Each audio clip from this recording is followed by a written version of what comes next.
You're recording. There we Perfect. go. Let's see.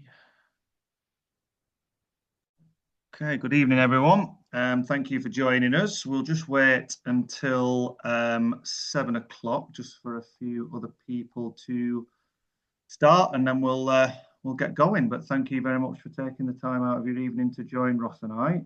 As I say, we'll just give it one more minute. You all good, Ross? Yeah, good. Thank you. All set for Christmas? Yeah, no, well, no. No, delegated that. Yeah, good man. Why not? Okay. Right. Okay. Well, look, in the spirit, I think of keeping things on track and trying to stick to time. I'm sure there will be a few people who will join us just in a couple of minutes' time. But it's 7 o'clock, so let's get started. Thank you, everyone, so much for taking the time out of your evening. My name's Simon Reynolds. I'm the MD at Patient Plan Direct. Ross is the chairman at Hive. A little bit about Patient Plan Direct. We are one of the major plan providers, third largest plan provider in the UK. Been around now 16 years. We support practices with a fully supportive plan administration service, providing all of the necessary guidance, administration, etc., at a very low fee compared to other major plan providers. Ross, do you want to just introduce Hive quickly? Yeah, thank you. Yeah, as you said, I'm chairman of Hive Business. We work with about 400 dentists across our group. So we're a professional services group. We only work in dentistry.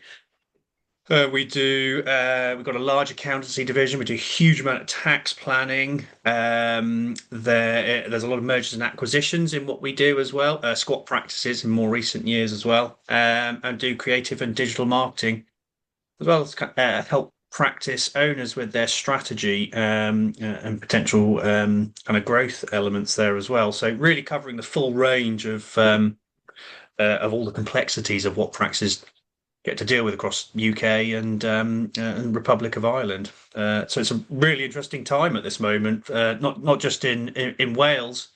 You know, we believe there's an existential kind of issue brewing, kind of economically with dental practices due to massive kind of compression of costs and resourcing issues. I'm sure we'll kind of pull Yeah, that part a little bit later as well.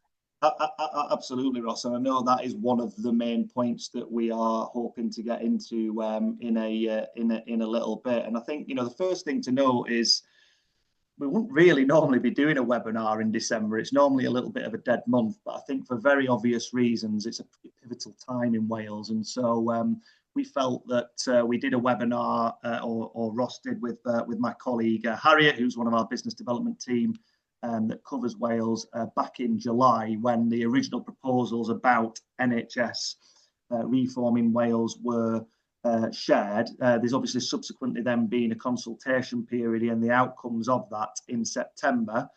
And then some further sort of details around that, some further changes that have been announced off the back of that consultation. But really the same core elements of the proposals to contract change are still there.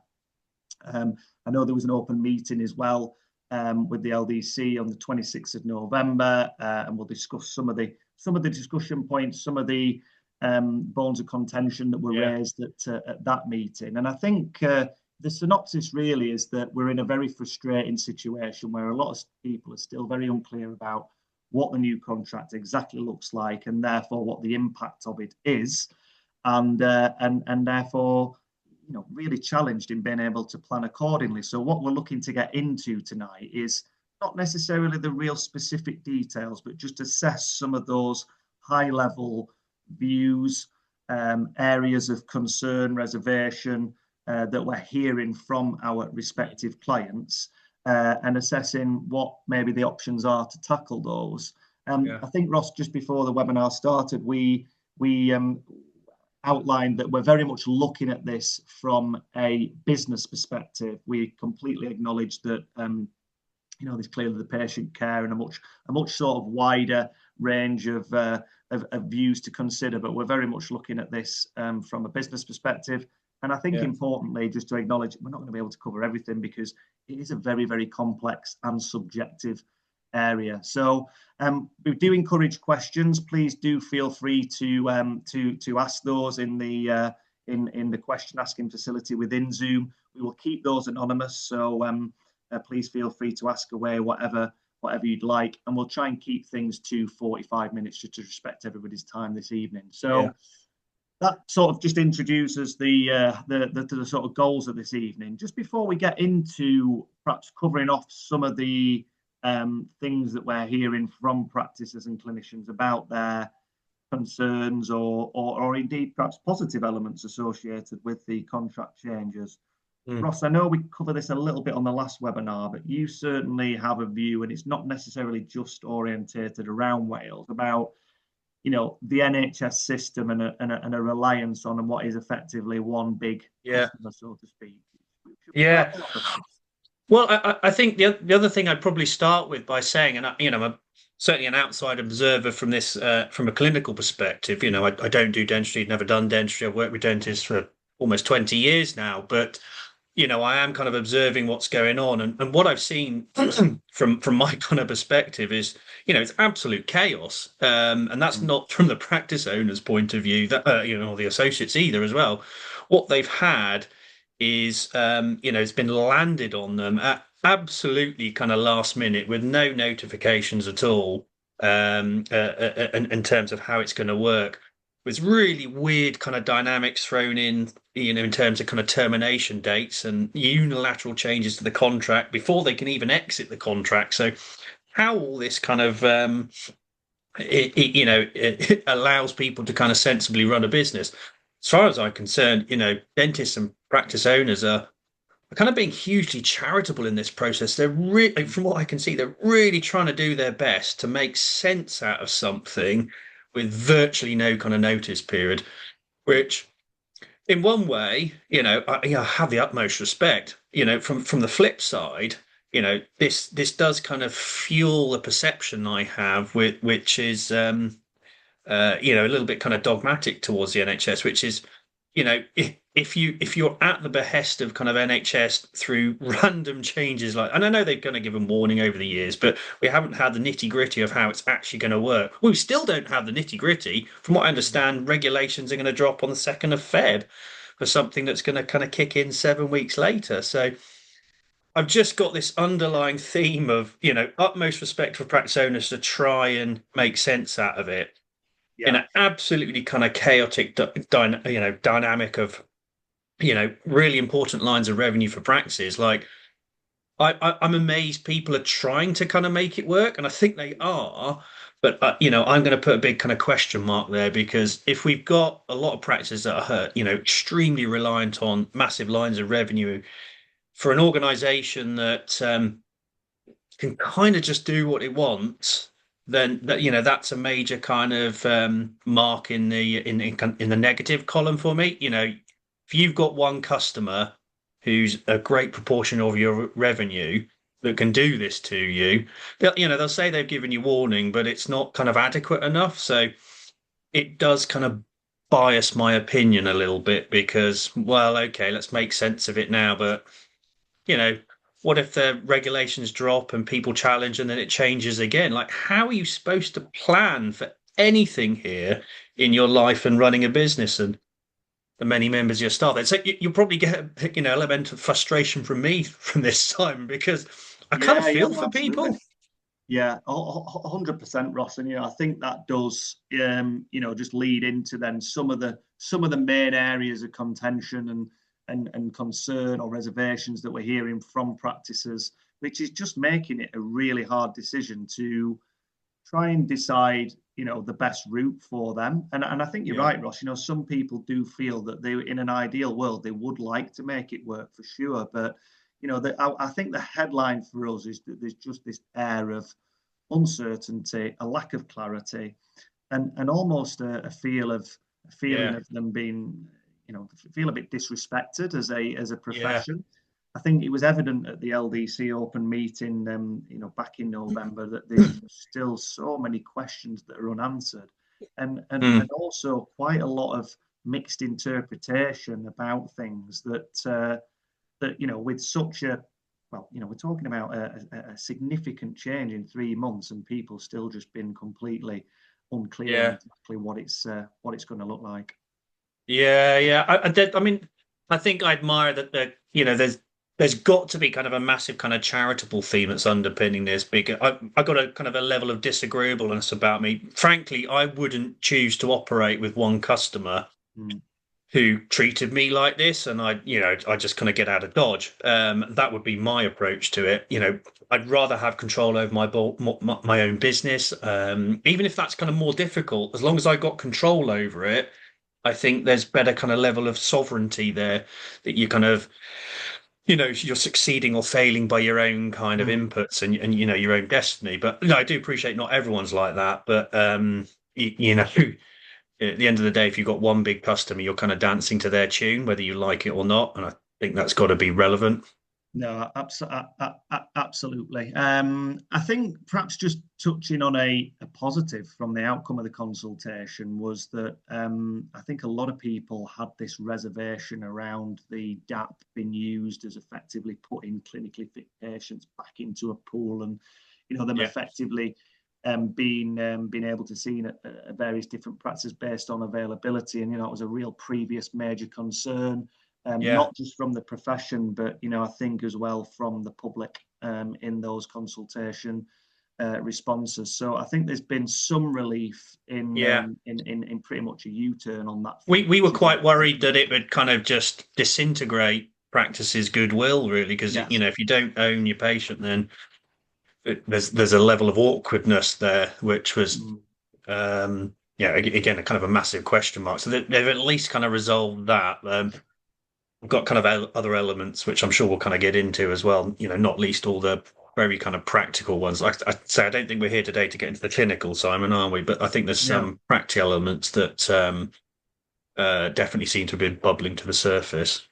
Yeah, no, 100%. So, I think it's good that from that side of things, there's perhaps that feeling of, well, there's a better opportunity of continuity of care. But then maybe the caveat to that is, how does that actually work in reality? In that, those low risk patients only going to account for probably 3% of the contract, and therefore, the challenges of actually diarising to see those patients, and Yeah, will it be actually feasible to be recalling them every couple of years, and equally, how are you going to sort of treat those patients fairly with that recall system is all just something I think some practices are just questioning about how they're going to be able to manage that, which is yeah, yeah, yeah, concerning.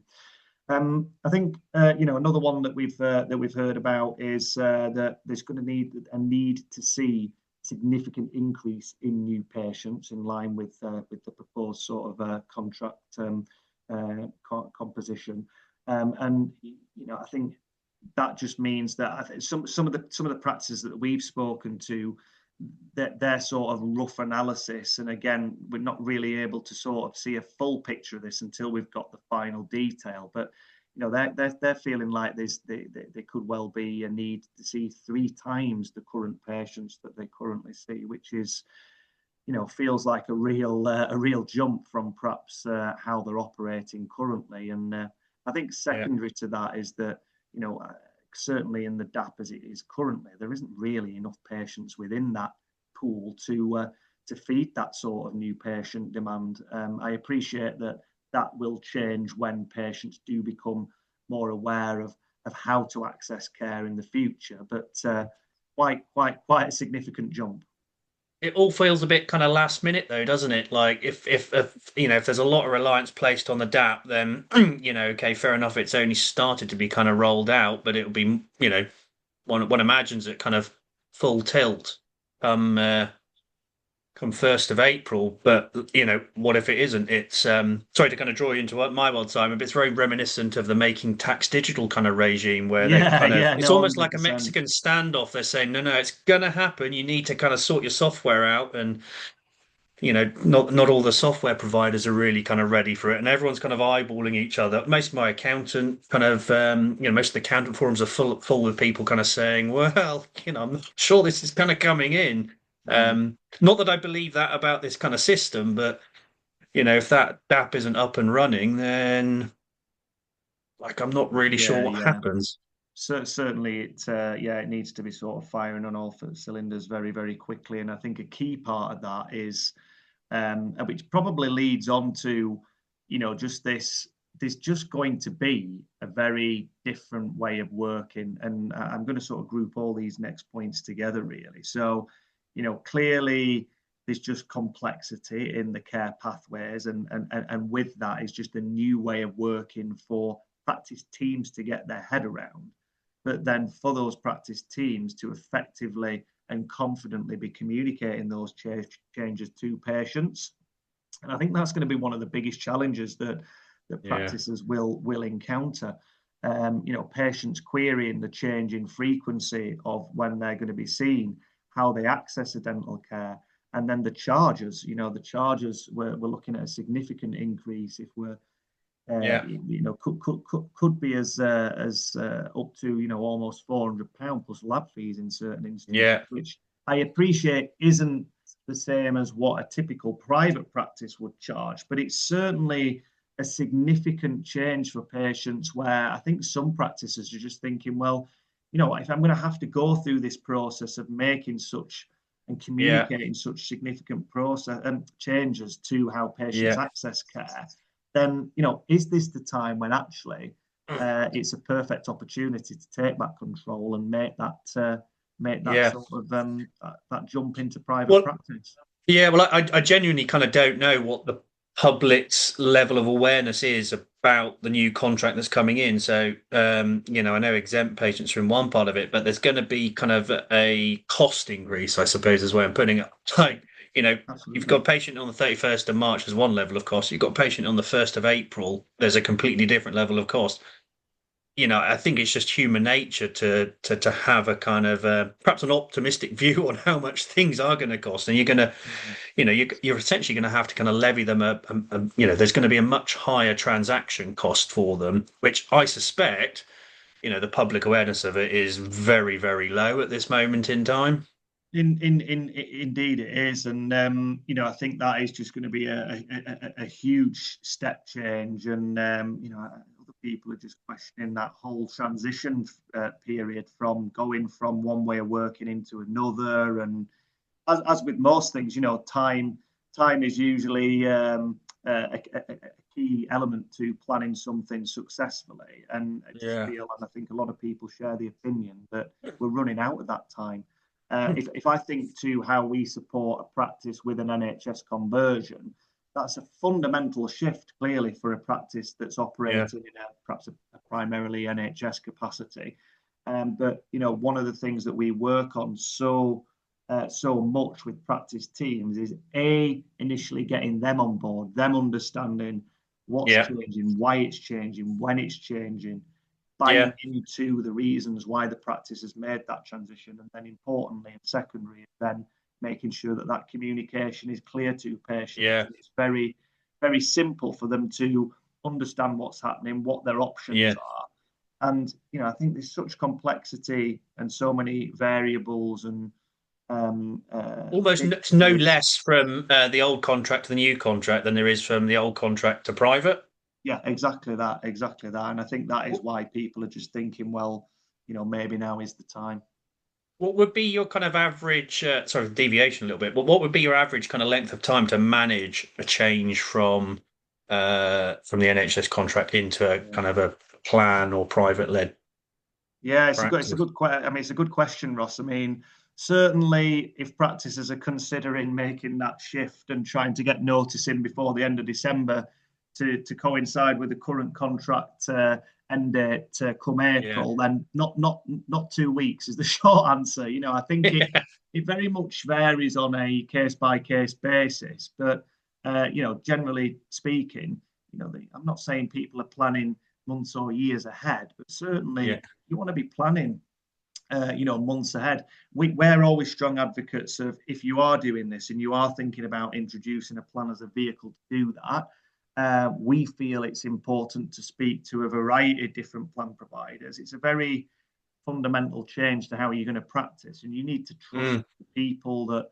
are going to come in and support your team and your patients with that transition. So, you need yeah, adequate time to be having those conversations. I'm not saying go and speak to every plan provider, but two or three different plan providers, ask for recommendations, assess who's the right yeah, partner in supporting you through that, and then we need to work through looking at the viability, the financial forecasting, getting that practice engagement, team engagement, and then managing the patient communication yeah. effectively in plenty of time to hopefully get to a place where there is then adequate patients as a base on plan when your contract sort of ultimately then goes back. Can I pull on that 31st of December thread there? Because I think you kind of dropped that in there, and I suppose I just want to kind of elaborate on that as Sure. well. So, because of the really kind of awkward dynamics involved, what we've got Mm, is regulations dropping on the 2nd of Feb. That's a unilateral change, which apparently they're allowed to make, and it, takes I think it takes impact within 14 days, from what I understand. mm, However, if you want to get out of the contract, it's a 3 month notice period. So you can be in this really weird situation with 3 months, which is going to extend to 6 months due to the unilateral change. So you can be in a really weird situation where regulations, let's say they do drop on the 2nd of Feb and everyone's very happy with them and they do stick. mm. But you can't be unhappy about it on the 2nd of Feb and hand in your notice because it's 3 months, and then 3 months goes to the 2nd of May, but then you're in the new contract, and I can't quite Yeah. tell whether Well, 3 months turns into 6 months even. I think, absolutely, Ross. And I think that's very much probably a bit of a grey area at the minute, and it'd be very interesting to see how the powers that be deal with those situations, and whether there is any flexibility around these notice periods. And I know when we were speaking before, Ross, as well, it'd be really interesting just to know whether there is any knee-jerk reactions, considering a real sort of large volume of contract surrenders in a very well, short period of time. I mean, we're probably already seeing that trend anyway. So it doesn't yeah. seem like there is any response yet. But I mean, I'm definitely expecting enough people to put their notice in on the 31st of December. Now, obviously, I can't kind of predict what percentages are.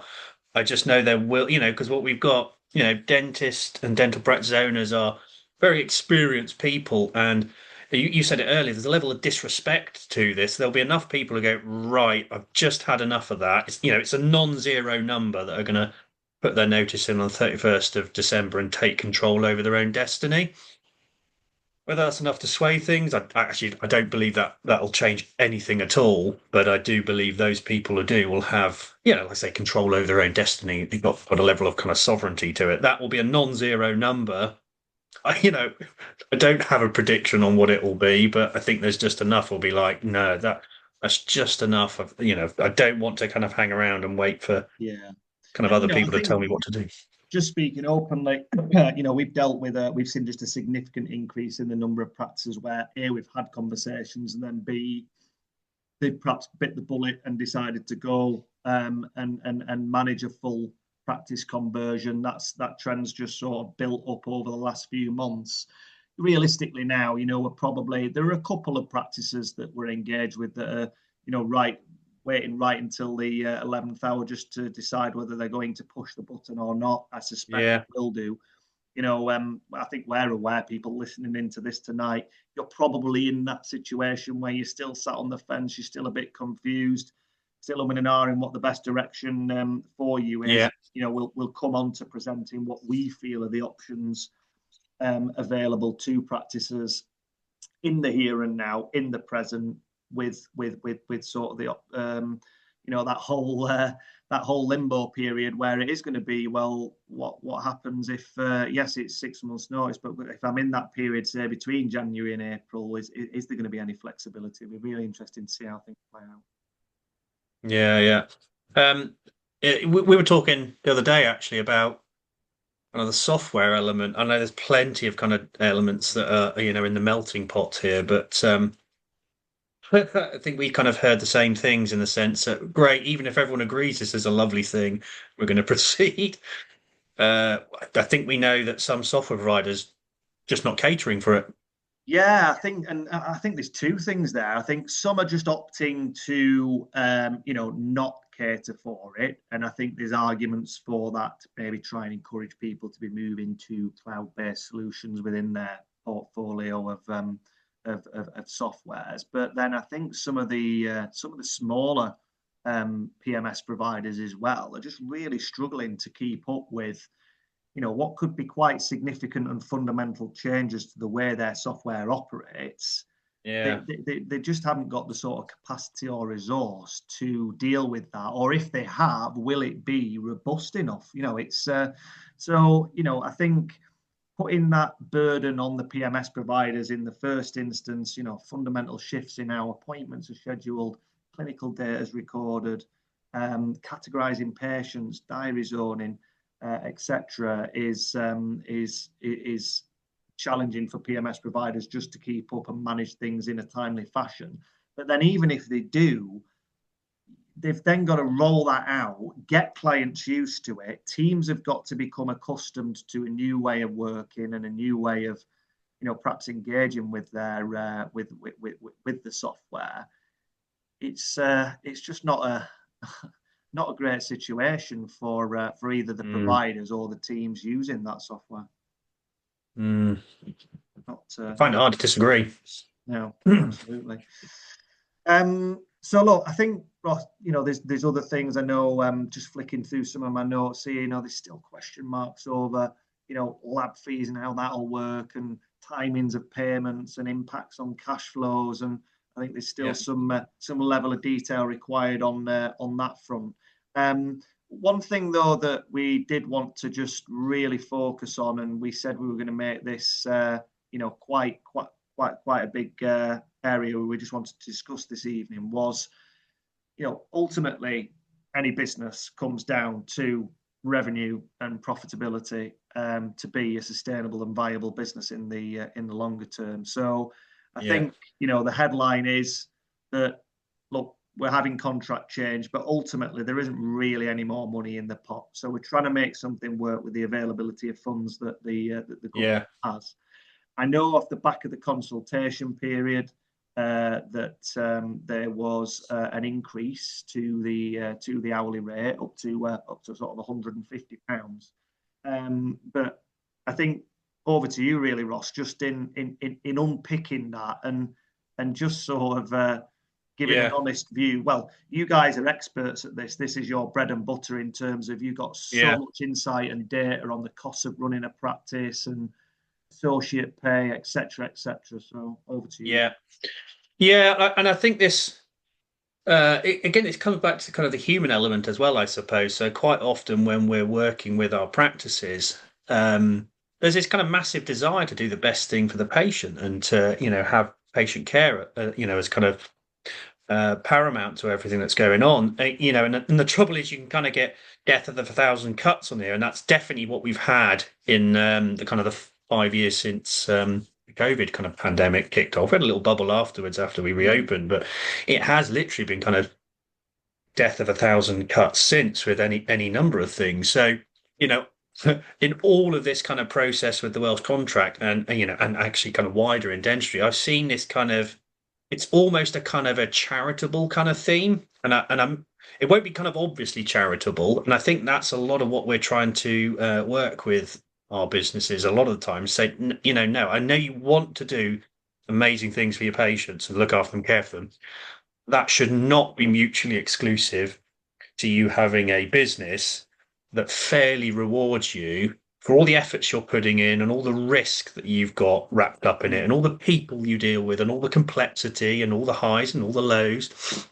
You know, we absolutely believe dental practices should be run with a level of some kind of return for kind of practice owners. So that has any number of things. It's got a level of kind of gratification to it. It's got, the goodwill value, which is a really kind of important part of it as well.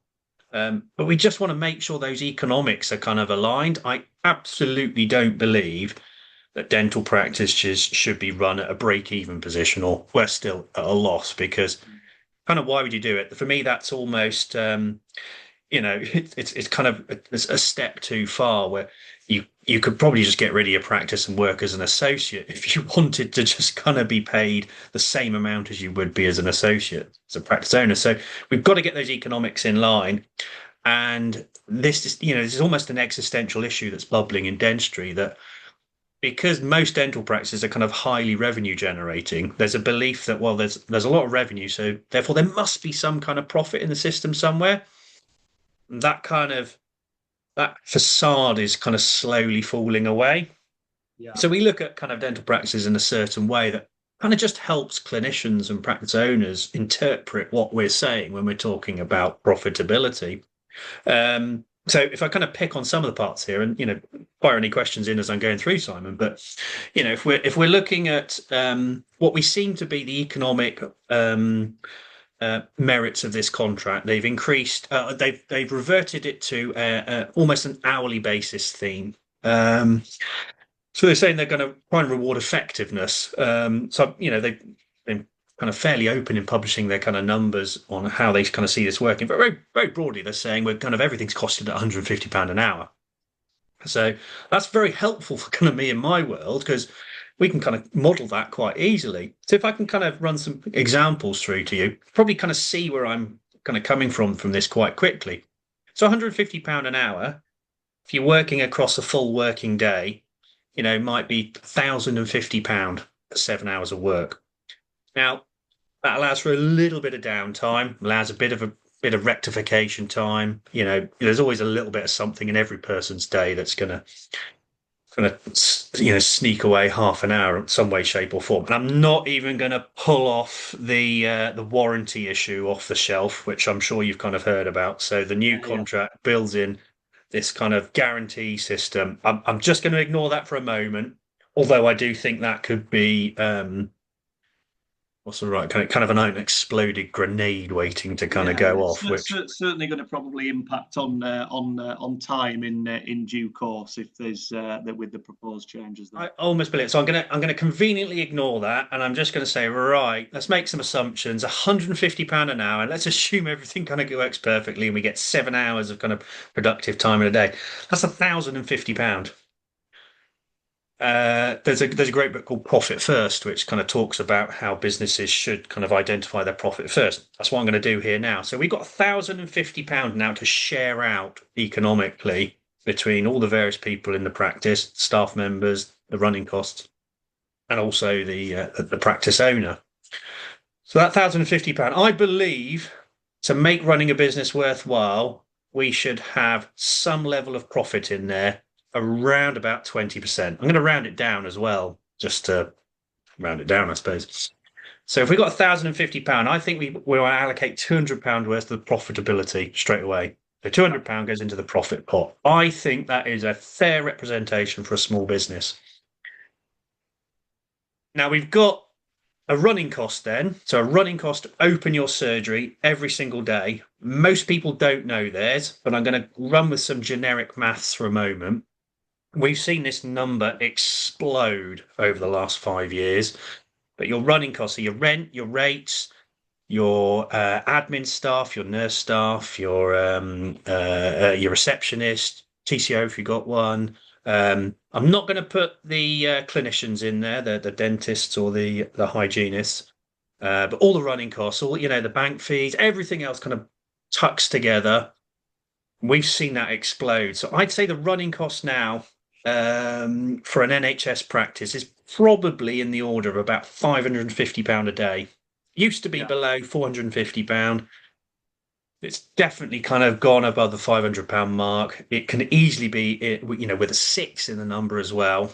But we've seen it, just for argument's sake, there's a concentration about £550 a day. Now, I think that's going to go up further as well. I will say that. National minimum wage, going to go up again in April. It's gone up by 43% over the last 5 years, which is a massive strain on the wage structure of any small business in the UK. This isn't just dental now. And obviously, that just has the knock-on impact as well, doesn't it, Ross? You start from the bottom, and it has the knock-on impact on everybody's. It, it's the death of a thousand cuts again, and again, there's a good spirit behind it, but it really does kind of crush small businesses, which is, again, what I'm just trying to articulate here with some numbers. But I'm sure every practice owner will be feeling this. I'm just kind of using a different kind of lexicon to showcase why I think there's a massive kind of compression on it. So if we started off with £1,050 in a day from that clinician working 7 hours, getting £150 from the NHS kind of new contract, we want to allocate our £200 for profit. For me, that's non-negotiable. We've then got our daily running costs, which is about £550 per surgery per day. Can easily be more if costs go out of kind of control. So we've got so that's £750 there. So we've only got £300 left over to pay the clinicians. Yeah. Like,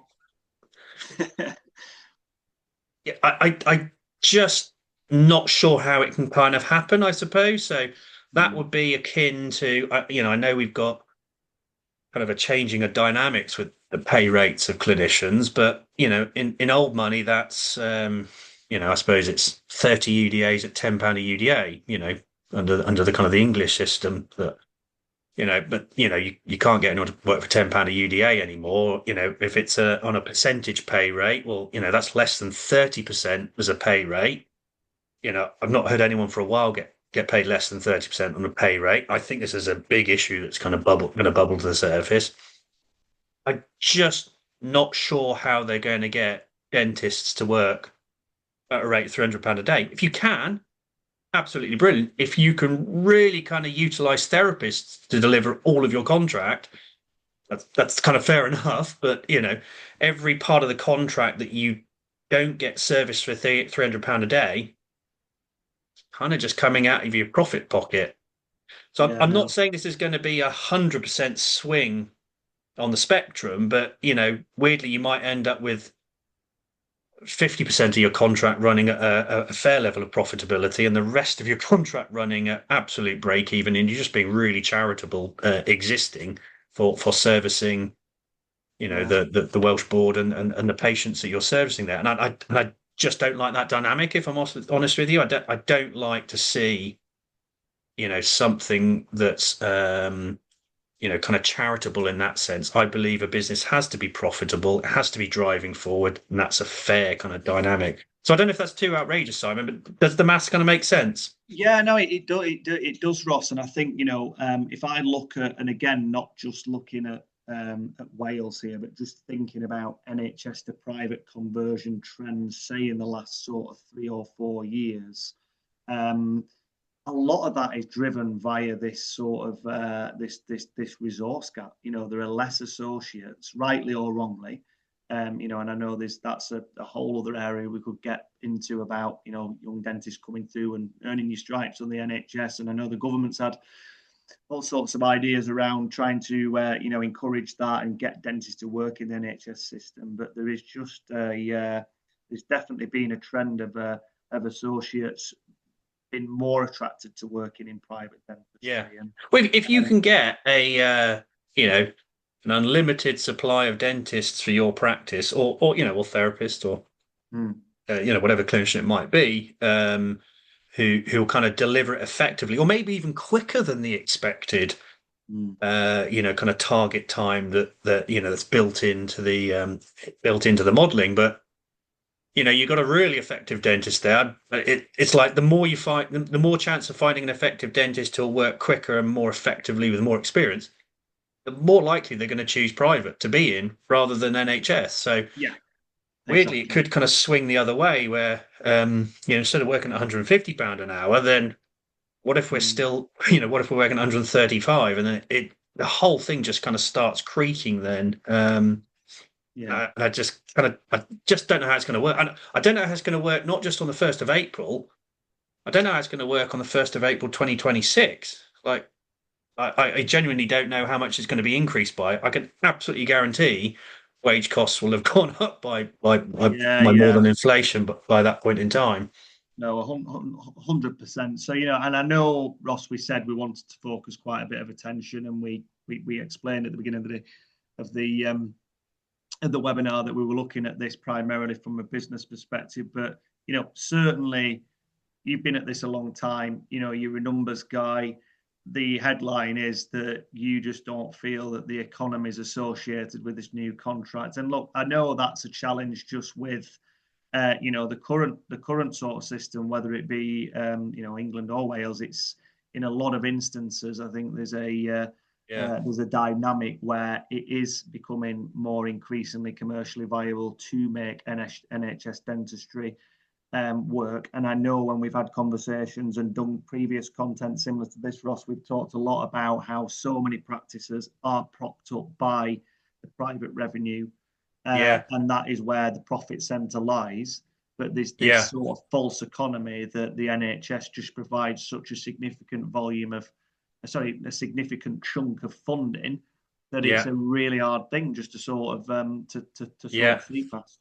Well, I think there's 2 points that I believe are really important at this moment in time. So, firstly, it's just kind of stating the obvious. Part of what I'm trying to portray is just the fact that revenue is not profit. Yes. And I want to make that absolutely abundantly clear. Second part is kind of more nuanced that, I absolutely understand that, there's successful or there have been successful mixed practices out there that have used the kind of the NHS contract as a launch pad to do the more profitable kind of private work. The bit I'm trying to highlight, I suppose, is the nightmare scenario for me is that practices make part of this work, if Mm. that makes sense. So, yeah, maybe they need three clinicians just for argument's sake, and they find one really effective clinician who, they can kind of make the economics work. Maybe he's a little bit quicker.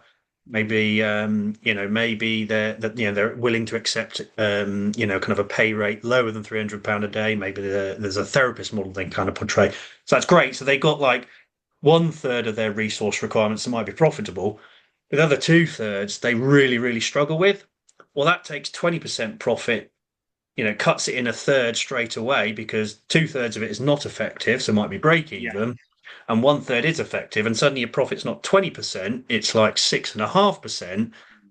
That's a nightmare scenario to be in because it's like neither here nor there. Weirdly, one of the gifts I think has been given in this, not by any kind of conscious means, is that there's so many dysfunctions with the contract. It's making everyone kind of stop and wake up and kind of go, hang on, is this kind of right for me? Yes. And I like that kind of immediacy to it. Now, obviously, different practices will make different decisions, but yeah, the nightmare scenario I don't want business owners to be subject to is part of what they do work moving forward because then they end up with kind of an average level of outcome, and I think that's just a stressful place to be in.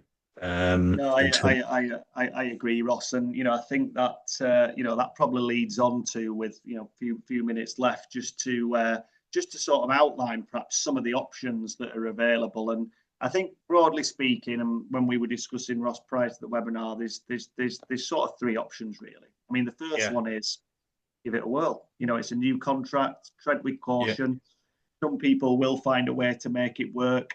I think, a big part of that is going to be understanding how you are going to deliver the requirements under the new contract, yeah, and how and who can provide the necessary care or advice or requirements that are associated with that contract. And so I think perhaps advice there would be that you really need to just be considering, have you got the right skill mix resources in your practice to accommodate this? yeah, And secondary then is, if you are going to give it a whirl, I think there just needs to be, you can start looking and thinking about your patient base and seeing how that will fit with the new contract, and trying just to educate your team as much as you can. I know we've not got the full detail, but just yeah, trying to get them perhaps even just prepared with the best that you've got, the best knowledge that you've got at the yeah, moment. Get them prepared as to what to expect. So I think that's yeah. the first option, is giving I'd them. probably say if you're going to do that, my strong proactive recommendation would be just to kind of measure the effectiveness. And I don't think it'd be too complicated.